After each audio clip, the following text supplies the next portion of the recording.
A broken jaw and a shattered dream migrant who walked 4,000 miles returns home. When you've walked 4,000 miles seeking a better life in the West, it takes a lot to even consider returning to your war-torn homeland.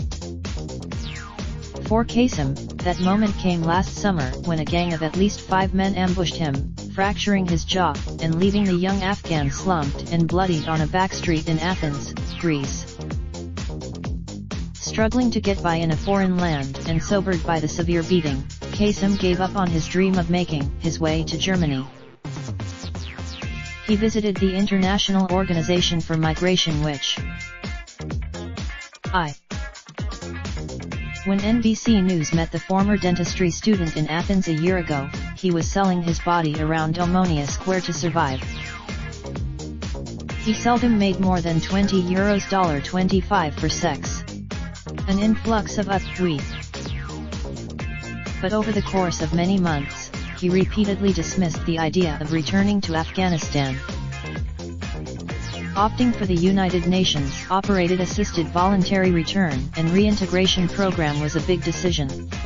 Qasim, who did not want to be identified by his real name because his family was unaware that he was a sex worker in Greece, said he walked more than 4,000 miles through Iran, Bulgaria, and Serbia, eventually reaching Athens.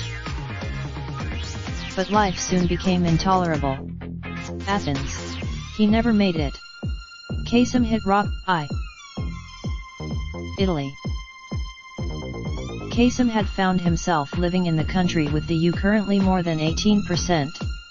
Greece is still and he was trapped there.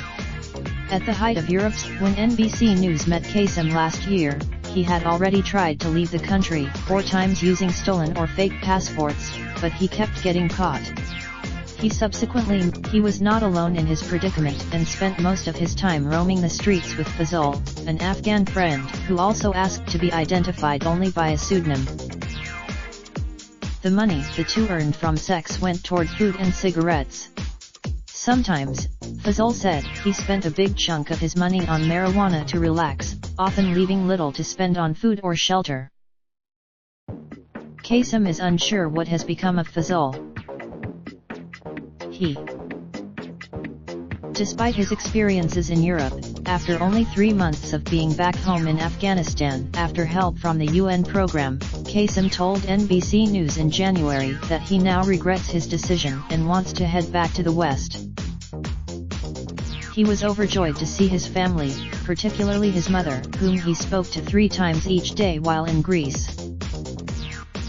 But Qasim said his relatives don't understand why he chose to return to a country where a resurgent Taliban is fighting US-led NATO forces and the government of President Ashraf Ghani. Qasim concedes his mother is right. But because his relatives don't know how he earned money in Greece, and Qasim says he can never tell them they don't have the full picture. Abdul Ghaffur, who runs the Afghanistan Migrants Advice and Support Organization in Kabul, said it was common for families not to understand why people return to such a troubled homeland. Liza Schuster, an expert on return migrations to Afghanistan at City, University of London, said families often will have made a significant financial sacrifice to send someone to Europe and can be angry if they later show up on the doorstep. Qasim says he hopes to leave again for Europe as soon as he has the money to pay the smugglers.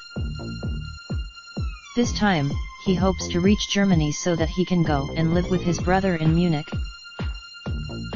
He is certain that he does not want to return to Greece.